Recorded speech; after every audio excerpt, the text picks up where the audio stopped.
Good morning students. आइए आज हम बात करते हैं वृद्धावस्था में होने वाले परिवर्तनों के बारे में।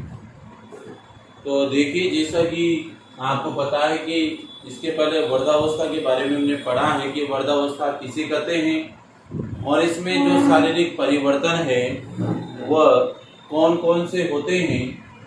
तो देखिए, वृद्धावस्था में शरीर में कौन कौन से परिवर्तन होते हैं। तो देखिए, इसमें 10 प्रकार के परिवर्तन देखने को मिलते हैं कि जैसे कि सबसे पहला परिवर्तन है कि शारीरिक भार का कम हो जाना, यानी वृद्धावस्था में नवीन कोशिकाओं का निर्माण, टूट फूट की दर कम होने लगती है। अतः वृद्धावस्था में शरीर का भार अपने आप क्या होता है, कम होने लग जाता है। वश्य ऊतकों, तेल व श्वेत ग्रंथियों की सक्रियता घट जाती है, यानी स्वाद ग्रंथियों की और उस श्वेत ग्रंथियों में जब सक्रियता कम हो जाती है तो त्वचा पतली, रूखी सूखी और झुर्रीदार होकर के जगह जगह से लटक जाती है। तो यहाँ शारीरिक भार के साथ साथ आपकी त्वचा भी रूखी हो जाती है, जगह जगह से लटक जाती है। वृद्धावस्था का पहला परिवर्तन शारीरिक भार के साथ साथ। दूसरा है आपके दांत गिरने लगते हैं।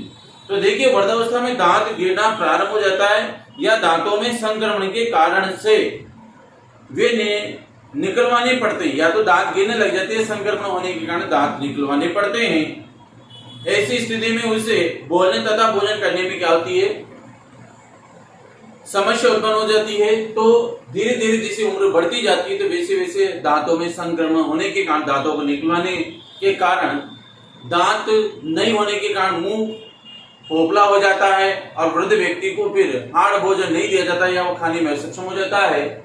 तो इस अवस्था में धीरे धीरे दांत गिरने जैसे परिवर्तन भी दिखाई देने लगते हैं। नंबर 3 है सिर के बाल कम हो जाना।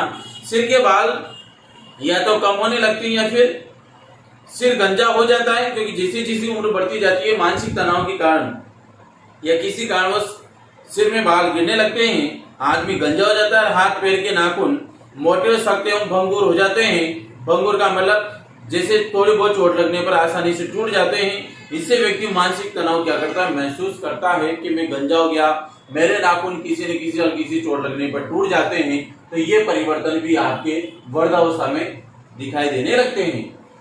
नंबर 4 है कमर व कंधे। जैसे जैसे वृद्धावस्था आ जाती है तो रीढ़ की हड्डी क्या होती है, कमजोर हो जाती है।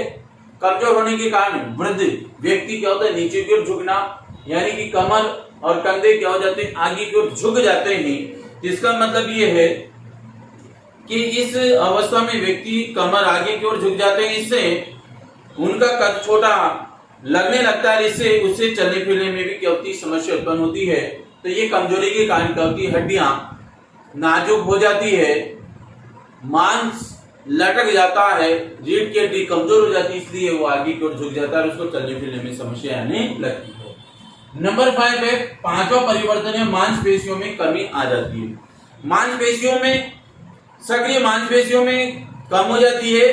हड्डियों के जोड़ों में उपस्थित स्नेह जो द्रव्य होता है, जो इनको लचीला बनाए रखने का कार्य करता है हड्डियों को, उस द्रव्य की मात्रा भी क्या हो जाती है, वो सूखने लग जाता है। इसलिए उड़ते बैठते समय कटकट की आवाज आने लगती है, मांसपेशियां क्षीण हो जाती है, कमजोर हो जाती है, इससे जोड़ों की सक्रियता कम हो जाती है और इनमें दर्द रहता है तथा उठने बैठने व चलने फिरने में भी क्या होता है, कष्ट होता है। क्योंकि जिससे उठते बैठते हैं तो उनमें दर्द हो जाता है, क्योंकि उसमें जो स्नेह द्रव्य है जो इनको ग्रीस का काम करता है आपकी हड्डियों के बीच में, जोड़ों में, तो वो क्या हो जाता है, धीरे धीरे खत्म होने लग जाता है। इसके कारण आपके उठते बैठते चलने फिरने में कई प्रकार की समस्या आ जाती है, मांसपेशियों में भी कमी हो जाती है। नंबर 6 है नाड़ी संस्थान क्या होता है, कमजोर हो जाता है। नाड़ी संस्थान में आप क्या होती है, जिससे नसियों की शिराएं और धमनियां जो होती है वो बिल्कुल कमजोर हो जाती है। कमजोर होने के कारण क्या होता है, यहाँ पे नाड़ी संस्थान कमजोर होने के कारण से उनके देखने, सुनने, सूंघने, स्पर्श करने व स्वाद आदि की शक्ति क्षीण हो जाती है और दृष्टि दोष हो जाता है। देखने में भी वो उनको थोड़ा कमजोर दिखाई देने लग जाता है। स्वादिष्ट भोजन का स्वाद ही लगने लगता है, क्योंकि स्वाद कलिकाएं नष्ट होने लगती है। स्मरण शक्ति कमजोर, यानी याददाश्त कमजोर हो जाती है। यहाँ तक कि हाथ पैर कांपने लगते हैं। जरावस्था आते आते वृद्धों में गिरने और लड़खड़ाने आदि का खतरा भी बढ़ जाता है। तो ये नाड़ी संस्थान होने के कारण स्वाद कलिकाएं नष्ट होना, कम दिखाई देना, यहाँ तक कि आपके इसमें सूंघने, सुनने, स्पर्श जैसे कई प्रकार के परिवर्तन इस अवस्था में होने लगते हैं। भोजन स्वाद नहीं लगता है, आपकी याद करने की शक्ति कमजोर हो जाती है, वृद्धावस्था में हाथ पैर कांपने लगते हैं। तो नाड़ी संस्कार कमजोर होने के कारण सारे लक्षण वृद्धावस्था में देखने को मिलते हैं। नेक्स्ट है हार्मोन का स्त्राव। अब हार्मोन देखिए, जैसे जैसे उम्र बढ़ती जाती है हार्मोन में परिवर्तन होने लगता है, जिसके कारण कई प्रकार के लक्षण आपके शरीर में दिखाई देते हैं। तो आपने देखा होगा अंतःस्रावी ग्रंथियां, जो कि 10th में पढ़ाया था आपको, कि नलिका विहीन ग्रंथियों से जो स्त्राव निकलता है उसको हम हार्मोन कहते हैं। तो अंतःस्रावी ग्रंथियों से निकलने वाले विभिन्न हार्मोनों की मात्रा में कमी आ जाती है। पैराथार्मोन हार्मोन की कमी से अस्थि विकृति रोग अर्थात ऑस्टियोपोरोसिस होने की संभावना बढ़ जाती है, अर्थात वृद्ध व्यक्तियों की हड्डियां कमजोर हो जाती है या मुड़ जाती है, उसको ऑस्टियोपोरोसिस रोग हम कहते हैं वृद्धावस्था में। इस रोग के कारण हड्डियां कमजोर हो जाती है तथा मामूली झटका लगने से टूट जाती है और पुनः आसानी से जुड़ नहीं पाती है। तो यहाँ पर है कि हार्मोन के स्त्राव के कारण आपके शरीर में पैराथार्मोन हार्मोन की कमी हो जाती है और फलस्वरूप आपकी जो हड्डियां होती है उसमें ऑस्टियोपोरोसिस रोग या अस्थि विकृता रोग होने के कारण थोड़ी बहुत चोट लगने पर भी वृद्ध को क्या होता है, हड्डी टूट जाती है और वो दोबारा पुनः जुड़ नहीं पाती है। तो ये सबसे बड़ी कमी इसमें देखी गई हार्मोन स्त्राव के कारण। अगला है कोलेस्ट्रॉल की मात्रा बढ़ जाना, यानी सीधी सी बात है कोलेस्ट्रॉल की मात्रा बढ़ने का मतलब यहाँ पर क्या है, कोलेस्ट्रॉल का अर्थ यहाँ पर है कि उम्र बढ़ने के साथ साथ रक्त में कोलेस्ट्रॉल वो लिपिड का मतलब होता है वसा, चिकना के स्तर बढ़ने लगती है। यानी जो आपकी धमनी शिराएं होती है उस धमनी शिराओं की दीवारों पर क्या होती है, वसा की परत बढ़ने लगती है और आपके ब्लड के संचरण में कई प्रकार की दुविधा आने लगती है। तो कोलेस्ट्रॉल की परत जब धमनियों की भित्तियों पर जमा होती है तो ब्लड को आने जाने में परेशानी आती है, उसके कारण क्या होता है, हार्ट अटैक की जैसी संभावनाएं बढ़ने लग जाती है। इससे हृदय संबंधी रोग, उच्च रक्तचाप, छाती का दर्द जिसको हम छाती का दर्द आदि की संभावना क्या होती है, दिनों दिन बढ़ती चली जाती है। इस कारण हम कह सकते हैं कि यहाँ पे कोलेस्ट्रॉल बढ़ने के कारण भी आपके शरीर के अंदर कई प्रकार की समस्या उत्पन्न होती है और छाती में दर्द जिसको एथेरोस्क्लेरोसिस रोग आदि की संभावना बढ़ जाती है। छाती में दर्द, पेन, ये कोलेस्ट्रॉल की मात्रा बढ़ जाने से ब्लड में ये समस्या उत्पन्न होती है। नेक्स्ट है वृद्धावस्था में नवा परिवर्तन है कि रोग प्रतिरोधक क्षमता कम हो जाती है। जैसे कि मान लीजिए कि जैसे जैसे व्यक्ति वृद्ध होता जाता है, उम्र बढ़ती जाती है, तो उसको रोगों से लड़ने की क्षमता उसकी क्या होती है, क्षीण हो जाती है अर्थात कमजोर हो जाती है।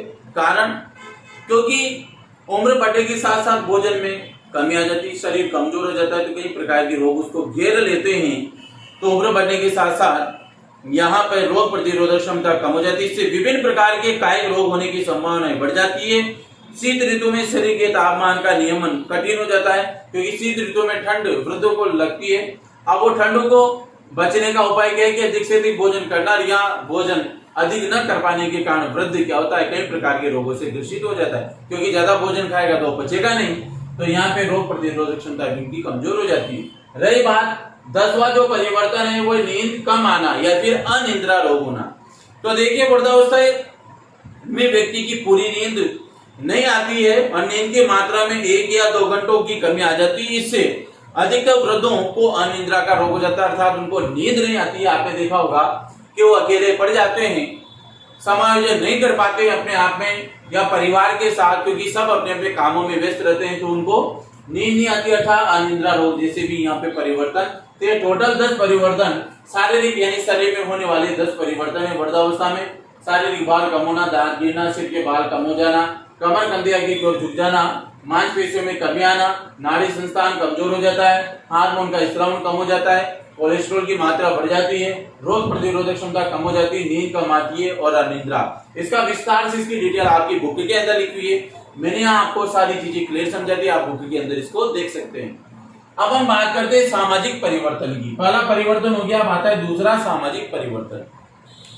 यहाँ पे मैं आपको एक बात बता दूं, सामाजिक परिवर्तन में क्या होता है कि सामाजिक क्रियाकलापों में सक्रियता कम हो जाती है वृद्ध व्यक्ति की जैसे जैसे उम्र बढ़ती जाती है। उनके सामाजिक जीवन का दायरा सेवानिवृत्त होने के कारण ऑफिस के साथियों का साथ छोड़ने, जीवन साथी का घनिष्ठ मित्रों की मृत्यु विविध हो जाता है। तो यह कई प्रकार की सामान्यतः स्त्रियां पुरुषों की अपेक्षा अधिक समय तक मित्रता बनाए रखती है, क्योंकि औरतें ज्यादातर वृद्ध महिलाओं के साथ बैठती उठती है तो उनकी मित्रता अधिक होती है वृद्ध व्यक्तियों की अपेक्षा, क्योंकि उनकी मित्र पास पड़ोस की महिलाएं होती, इसलिए वो थोड़ी बहुत देर बैठ करके अपना टाइम पास कर लेती है। जबकि पुरुषों में अधिकतर मित्र उनके व्यवसाय के साथियों से होते हैं, जहां वे व्यवसाय करते हैं वहां उनके मित्र होते हैं, जो समुदाय से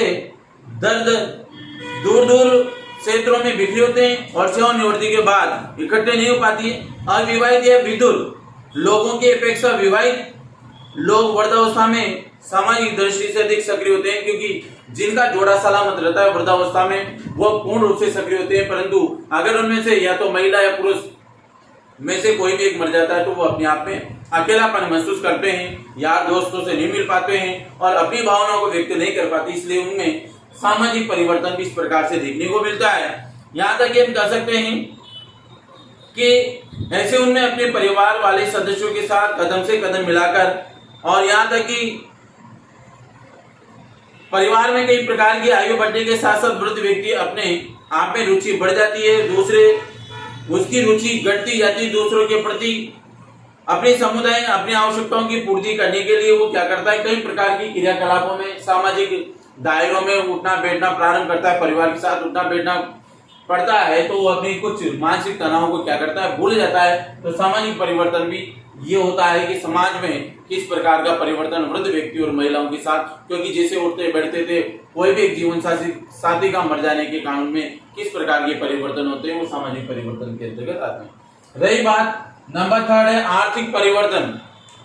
आर्थिक परिवर्तन में क्या होता है कि वृद्ध व्यक्तियों की जब पेंशन या सेवानिवृत्ति हो जाती है तो सेवानिवृत्ति का परिणाम जो कि लगभग 60 वर्ष की आयु में हो जाती है, उसके बाद व्यक्ति क्या होता है, आर्थिक तंगी महसूस करता है, वो अपने बेटा बहू के ऊपर क्या होता है, निर्भर रहता है। तो आर्थिक परिवर्तन भी यहाँ पे, क्योंकि वो अपने बेटों का विवाह, परिवार, घर मकान बनाना, शादी विवाह सब कार्यों से संपन्न होने के बाद अगर कुछ पूंजी वो अपनी सेवानिवृत्ति के बाद खुद के पास नहीं रखता है तो आर्थिक स्थिति के कारण वो जूझता है और अपने बेटा बहू के ऊपर निर्भर करता है। और यहाँ तक कि वृद्धों को मिलने वाली मासिक आय में काफी हद तक कटौती हो जाती है, वो कई जगह उन्हें पेंशन तक भी नहीं मिलती। सेवानिवृत्ति मिला वंचित धन भी वे कई बार बच्चों के कल्याण खर्च में खर्च कर देते हैं। यहाँ तक कि मूलभूत आवश्यकताएं रोटी कपड़ा और मकान आदि के लिए भी बच्चों पर उनको निर्भर रहना पड़ता है। इस प्रकार व्यवसाय में जन्मे वृद्ध पुरुषों का कार्यभार भी धीरे धीरे उनके युवा बच्चों द्वारा क्या कर लिया जाता है, ग्रहण कर लिया जाता है और वृद्ध आर्थिक तंगी के शिकार हो जाते हैं। ऊपर से नित्य प्रतिदिन होने वाली बीमारियां तथा उनके निदान के लिए चिकित्सा पर होने वाले खर्च भी बढ़ जाते हैं। इस प्रकार एक तरफ तो वृद्धावस्था में आय के साधन कम हो जाते हैं और दूसरी तरफ खर्चे बढ़ जाते हैं, जिस कारण वृद्धों को आर्थिक परेशानी उठानी पड़ती है। तो सीधी सी बात है, जैसे जैसे उम्र बढ़ती जाती है, पेंशन होने के बाद या अपने व्यवसाय को बच्चों द्वारा ग्रहण करने के बाद उनको बच्चों के ऊपर निर्भर रहना पड़ता है। हार्य बीमारियों के साथ साथ खर्चे बढ़ते जाते हैं और खर्चों के कारण कई प्रकार की आर्थिक तंगी और परेशानी उनको झेलनी पड़ती है। नेक्स्ट आता है संवेगात्मक परिवर्तन। संवेगात्मक परिवर्तन होता क्या है, तो वो देखिए आप कि संवेगात्मक परिवर्तन में किस प्रकार का परिवर्तन होता है, मैं आपको बता दूं। इसमें वृद्धावस्था में होने वाले संवेगात्मक अस्थिरता का मुख्य कारण है कार्यनिवृत्ति। कार्यनिवृत्ति का मतलब सेवानिवृत्ति। कम आयु वालों को जिनकी दिनचर्या में प्राय कर्तव्य उत्तरदायित्वों के बल भरमार होती है, वो पूरी या आधी कार्यवर्ती जीवन का स्वर्णिम काल लगता है। तो यहाँ पर हम ये कह सकते हैं कि यहाँ पर संवेगात्मक जो परिवर्तन हमें देखने को मिलेंगे वृद्धावस्था में, उम्र बढ़ने के साथ साथ वृद्धों की संवेगात्मक स्थिरता में भी शीघ्र परिवर्तन होता है। संवेगात्मक परिवर्तन का मुख्य कारण होता है कि उनकी कार्यवृत्ति सेवानिवृत्ति के बाद वृद्धों के लिए कोई कार्य नहीं रहता है। इस कारण उनका खाली वक्त काटे नहीं करता, निष्क्रियता और जरा मृत्यु के संकेतक होती है। अर्थात जरा का मतलब है कि अब उठते बैठते पुनरावृत्ति होती रहती है, मृत्यु की ओर अग्रसर हो जाता है वृद्ध व्यक्ति। कभी कभी पत्नी से भी वैमनस्य हो जाता है, नहीं गुस्सा हो जाता है, उनमें तालमेल नहीं बैठ पाता, जिसके कारण बुजुर्गों के संबंध परिवार अन्य लोगों से बिगड़ जाते हैं। सेवानिवृत्ति के बाद धन के अभाव में उसे अपने भविष्य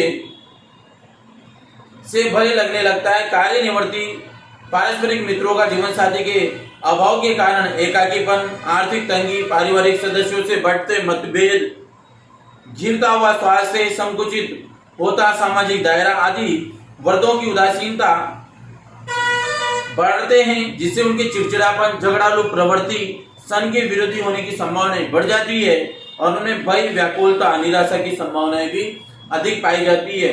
संवेगात्मक स्थिरता के लिए वृद्धों को चाहिए कि वो किसी न किसी प्रकार से रुचिपूर्ण कार्य करें ताकि उनकी रुचि उसमें लगी रहे। और ये कई प्रकार की, जैसे कि आपके झगड़ालू, चिड़चिड़ापन और यहाँ तक कि विरोधी की संभावनाएं, व्याकुलता, भय, निराशा उनमें उत्पन्न न हो, तो संवेगात्मक परिवर्तन भी वृद्धावस्था में देखने को मिलते हैं।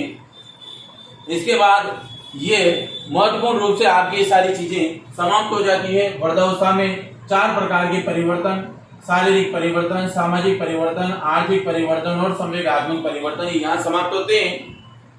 अगले वीडियो में बात करेंगे कि वृद्धावस्था में किस प्रकार से वृद्ध व्यक्ति की देखभाल की जाए। आज के लिए इतना काफी है। Thank you so much.